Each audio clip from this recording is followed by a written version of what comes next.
नमस्कार। Sports scan के आज के संस्करण में आप सबका बहुत बहुत स्वागत। देश दुनिया की तमाम खेल खबरों का लेखा जोखा लेकर मैं हूं नवीन सक्सेना आज के इस अंक में, और अगले 15 मिनट तक आप रहेंगे मेरे साथ और जानेंगे कि क्या कुछ हो रहा है स्पोर्ट्स की दुनिया में और भारतीय खिलाड़ियों ने आज कहां कहां पर अपना सिक्का जमाया है। सबसे पहले नजर डाल लेते हैं अब तक की खास खबरों पर। त्रिसा जॉली और गायत्री गोपीचंद की भारतीय जोड़ी ने विश्व बैडमिंटन चैंपियनशिप के महिला डबल्स के सेमीफाइनल में जगह बनाई और पदक पक्का किया। वहीं भारतीय महिला पहलवान काजल ढोचक अंडर 20 कुश्ती विश्व चैंपियनशिप में स्वर्ण पदक जीतकर विश्व चैंपियन बनी।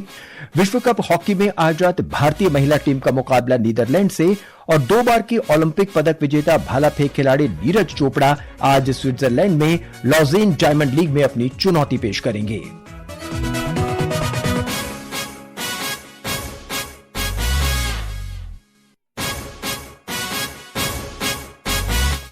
तो इन तमाम खबरों पर हमारी नजर रहेगी, लेकिन सबसे पहले हम आपको लिए चलते हैं नई दिल्ली, जहां पर इस समय विश्व वर्ल्ड बैडमिंटन चैंपियनशिप खेला जा रहा है। सेमीफाइनल में जगह बना ली है और भारतीय जोड़ी त्रिसा जॉली और गायत्री गोपीचंद ने, और भारत के लिए कम से कम एक कांस्य पदक उन्होंने पक्का कर लिया है। नई दिल्ली के इंदिरा गांधी इंडोर स्टेडियम में आज खेले गए क्वार्टर फाइनल में भारतीय जोड़ी ने विश्व की चौथे नंबर की जोड़ी जिया यी फैन और झांग शुशियान के खिलाफ पिछड़ने के बाद शानदार वापसी की, और ये मुकाबला 16-21, 21-15 और 21-13 से जीत लिया।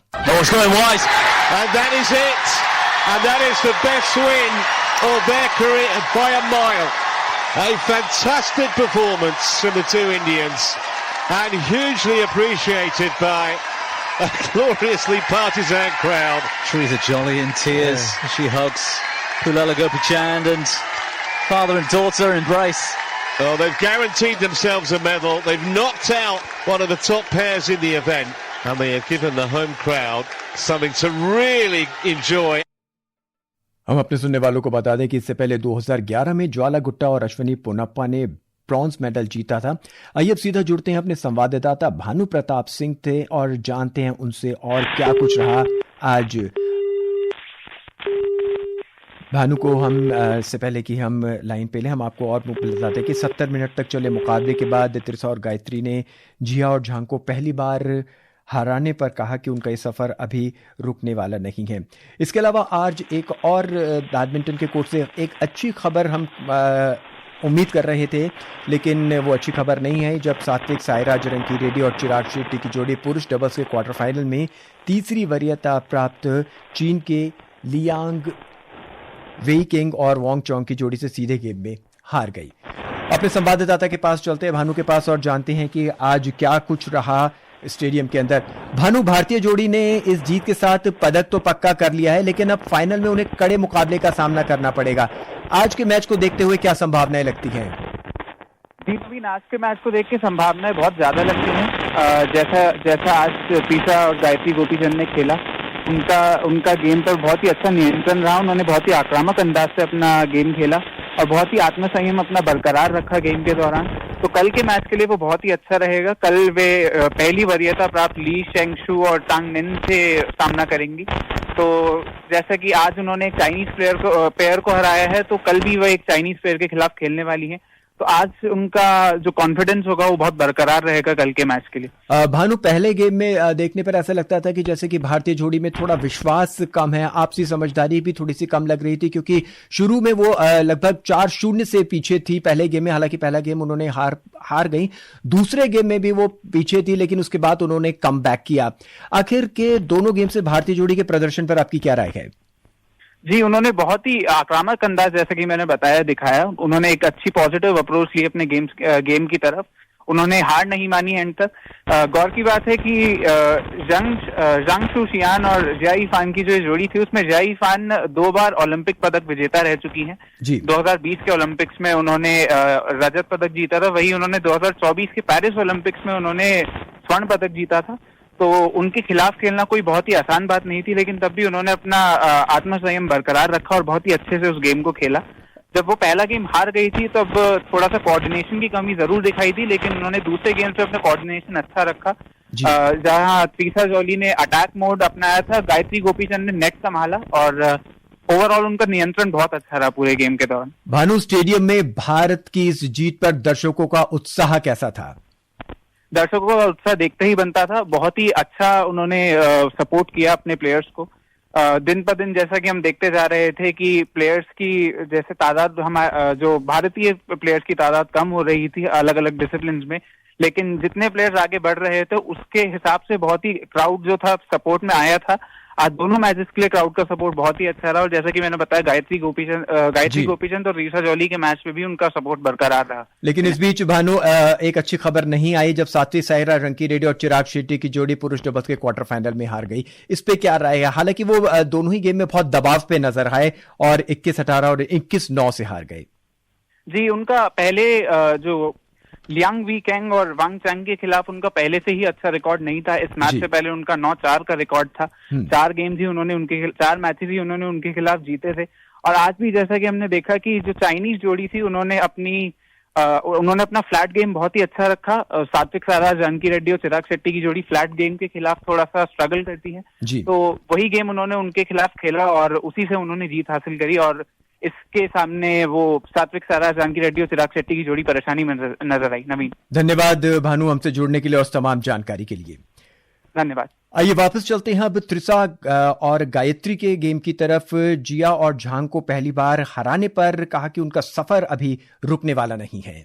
I think he was, from the starting only, he was telling that be in the present moment and very calm because that helps us to scoring the points. And that really worked today, that we were not greedy to just get the points. We were just be patient and waiting for the right time to just scoring the points. I think that really worked.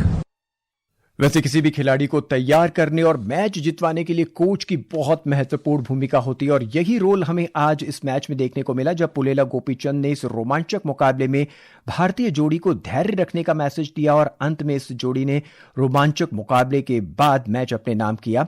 Match के बाद त्रिशा ने बताया कि उनके coach जो थे हर point पर उन्हें धैर्य रखने को कह रहे थे। Today was also a pretty good match, I think. Yes, pretty tough match. We were down, trailing, and then even in the second set it was very tricky. But then I think we told each other to stay calm, and I think that's what we're going to do tomorrow as well. We just want to get on court and give our 100%, just enjoy. ये थी badminton से खबरें जो बहुत अच्छी खबर आ रखी है और कल सबकी नजर रहेगी महिला डबल्स पर। अब आपको हम लिए चलते हैं हॉकी के मैदान की ओर। FIH हॉकी विश्व कप के दूसरे चरण में आज एम्स्टलवीन में भारतीय महिला टीम का मुकाबला मेजबान नीदरलैंड से होगा। मैच भारतीय समय अनुसार रात 9:30 बजे से खेला जाएगा। इससे पहले कल भारत ने पूल जी के अंतिम मैच में इंग्लैंड के खिलाफ गोल रहित ड्रॉ खेलकर दूसरे दौर में प्रवेश किया। वहीं बात करते हैं अब भारतीय पुरुष हॉकी टीम की। भारतीय पुरुष हॉकी टीम के कप्तान हरमनप्रीत सिंह ने पेरिस ओलंपिक चैंपियन नीदरलैंड के साथ कल होने वाले विश्व कप के दूसरे दौर के मुकाबले को करो या मरो का बताया है। कल बड़ा जबरदस्त मुकाबला खेला जाएगा भारतीय पुरुष टीम और नीदरलैंड के बीच में। इस बीच हरमनप्रीत ने कहा कि उनकी टीम को पूरे 60 मिनट अच्छी हॉकी खेलनी होगी। जो हमने मिस्टेक्स की हैं और उस पर हमने काफी बात की है मीटिंग्स में, एंड स्पेशली विदाउट बॉल जो हमारा स्ट्रक्चर है, जो रिस्पॉन्सिबिलिटीज हैं पोजीशन वाइज, उसको हमने कैसे मेंटेन करना है और कैसे अच्छे कम्युनिकेशन के साथ उन गलतियों को कवर कर सकते हैं हम, तो वो हमने एनालाइज किया है वीडियोज में। एक वही एरिया है कि जहाँ पे हम और इम्प्रूव कर सकते हैं, क्योंकि आने वाले मैचेस में वो सिली मिस्टेक्स आपको पनिश कर सकती हैं। हमारा वही है फोकस के डिफेंस में अगर हम स्ट्रांग रहेंगे तो हमारे पता है कि हमारी टीम चांसेस क्रिएट कर सकती हैं ओपोनेंट्स के सर्कल में जाके और एटलीस्ट पीसी और गोल ऑन शॉट और गोल कर सकते। इस बीच हम आपको बता दें पूल डी के पहले दौर में वेल्स और पाकिस्तान को पराजित करने वाली भारतीय टीम इंग्लैंड से हार गई थी, जिससे दूसरे दौर में पहुंचने के लिए भारत के पास एक भी अंक शेष नहीं बचा है। इंग्लैंड इस जीत के साथ 3 अंक लेकर पूल डी के दूसरे दौर में पहुंच गई है, जबकि पूल ए में नीदरलैंड के पास भी 3 अंक है। भारतीय टीम को सेमीफाइनल में पहुंचने के लिए नीदरलैंड और अर्जेंटीना को हराना होगा। और अब बात कुश्ती की। भारतीय महिला पहलवान काजल ढोचक अंडर 20 कुश्ती चैंपियनशिप में एक बार फिर विश्व चैंपियन बन गई हैं। काजल लगातार दूसरी बार इस प्रतियोगिता में स्वर्ण पदक जीता है। स्लोवाकिया में आयोजित इस प्रतियोगिता में काजल ने 76 किलोग्राम कैटेगरी में स्वर्ण पदक अपने नाम किया। और ब्यौरे के साथ मुकेश।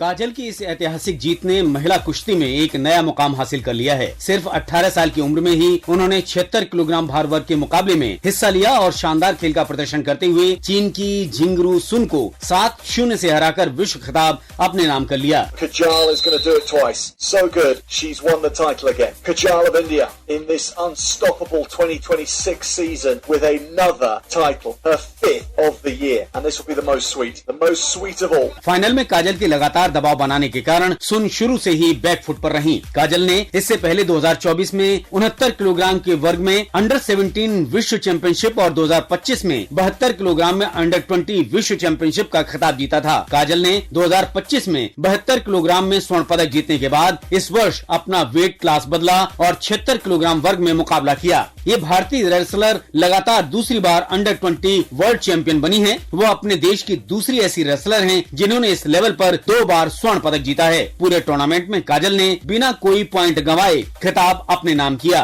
2026 में ये उनका लगातार 5वां स्वर्ण पदक है। आज का दिन सिर्फ काजल के नाम ही नहीं था, बल्कि भारत की तनु शर्मा और सविता ने भी रजत पदक अपने नाम किए। Mukesh Kumar, sports scan. और अगली खबर है अब जेवलिन थ्रो से। ग्लासगो राष्ट्रमंडल खेल 2026 में भाला फेंक प्रतियोगिता में रजत पदक जीतने वाले और 2 बार के ओलंपिक पदक विजेता नीरज चोपड़ा आज स्विट्जरलैंड के स्टेट ओलंपिक डे ला फॉन्टेस में लॉजेन डायमंड लीग में अपनी चुनौती पेश करेंगे। मैच भारतीय समय अनुसार रात 12 बजे से शुरू होगा। और ब्यौरे के साथ निखिल। लॉजेन डायमंड लीग बेहद रोमांचक होगी। इस इवेंट में कई ओलंपिक, वर्ल्ड और यूरोपियन चैंपियन खिलाड़ी हिस्सा ले रहे हैं। पुरुषों की जैवलिन स्पर्धा में दक्षिण एशिया के 2 सबसे बड़े स्टार भारत के नीरज चोपड़ा और श्रीलंका के रोमेश थरंगा पाथिरगे एक बार फिर आमने सामने होंगे। Neeraj Chopra Lausanne diamond league 2026 में टॉप पर पहुंचने की कोशिश करेंगे। लॉजेन में वे चौथी बार उतरेंगे। ये लीग चोपड़ा का 2026 एथलेटिक्स सीजन का तीसरा प्रतियोगी इवेंट है। श्रीलंका के पाथिरगे ने जून में रोम में 92.62 मीटर के साथ ब्रसेल्स में होने वाले फाइनल में अपनी जगह पक्की कर ली है। वहीं पूर्व ओलंपिक और diamond league champion Neeraj Chopra standing में पीछे हैं। उन्हें लॉजेन में आज एक बड़े करिश्माई थ्रो की जरूरत है। नीरज चोपड़ा कॉमनवेल्थ गेम्स 2026 जैसे ही एक मजबूत फील्ड में यूरोपियन स्टार्स के साथ मुकाबला करेंगे। पिछले 4 ओलंपिक और वर्ल्ड चैंपियनशिप खिताब जीतने वाले 5 जेवलिन सुपरस्टार्स 21 अगस्त को एक दूसरे को कड़ी टक्कर देंगे। इस प्रतियोगिता में नीरज चोपड़ा और पाथिरगे के अलावा ट्रिनिदाद एंड टोबैगो के वालकॉट और ग्रेनाडा के पीटर्स हिस्सा ले रहे हैं। पाकिस्तान के अरशद नदीम ने इवेंट से अपना नाम वापस ले लिया था। Nikhil Kumar, sports scan. इस बीच भारत 22 और 23 अगस्त को आंध्र प्रदेश के विशाखापट्टनम में ब्रिक्स के युवा मंत्रियों और खेल मंत्रियों की बैठक की मेजबानी करेगा। केंद्रीय युवा मामले और खेल मंत्री डॉक्टर मनसुख मांडविया बैठक की अध्यक्षता करेंगे। युवा मामले और खेल राज्य मंत्री रक्षा खड़से भी इसमें हिस्सा लेंगी। इस बैठक में सभी 11 ब्रिक्स सदस्य देशों के मंत्री और प्रतिनिधिमंडलों के प्रमुख एक साथ आएंगे ताकि युवा मामलों और खेलों में सहयोग को मजबूत किया जा सके। ये बैठक युवाओं के विकास और सशक्तिकरण में सहयोग को मजबूत करने पर केंद्रित होगी और इसमें शिक्षा, स्किल, एंटरप्रेन्योरशिप, कल्याण और सतत विकास पर चर्चा होगी। ब्रिक्स यूथ काउंसिल मीटिंग और ब्रिक्स युवा सम्मेलन से सामने आई खास सिफारिशों पर विचार किया जाएगा और ब्रिक्स के अगले अध्यक्ष के सहयोग से भविष्य के क्षेत्रों में पहचान की जाएगी। और खेल मंत्रियों की बैठक में ब्राजील, चीन, मिस्र, इथियोपिया, भारत, इंडोनेशिया, ईरान, रूस, सऊदी अरब, दक्षिण अफ्रीका और यूनाइटेड अरब अमीरात यानी यूएई के प्रतिनिधिमंडल के प्रमुख और उनके बयान शामिल होंगे और इसके बाद संयुक्त घोषणा पत्र जारी किया जाएगा। और अब घड़ी की सुइयां हमें इजाजत नहीं दे रही हैं। इस कार्यक्रम को हम और आगे बढ़ाएं। चलते चलते हम अपने सुनने वालों को बता दें कि त्रिसा जॉली और गायत्री गोपीचंद की भारतीय जोड़ी विश्व बैडमिंटन चैंपियनशिप के महिला डबल्स के सेमीफाइनल में पहुंच गई है और एक पदक पक्का कर लिया है। वहीं भारतीय महिला पहलवान काजल ढोचक अंडर 20 विश्व कुश्ती चैंपियनशिप में स्वर्ण पदक जीतकर विश्व चैंपियन बन गई हैं। विश्व कप हॉकी में आज रात भारतीय महिला टीम का मुकाबला नीदरलैंड से होगा और 2 बार के ओलंपिक पदक विजेता भाला फेंक खिलाड़ी नीरज चोपड़ा आज स्विट्जरलैंड के लॉजेन डायमंड लीग में अपनी चुनौती पेश करेंगे। आज के इस अंक में बस इतना ही। मेरी सहयोगी निशा साहू और ज्योत्सना के साथ मुझे आज का स्पोर्ट्स स्कैन समाप्त करने की दें इजाजत। नमस्कार।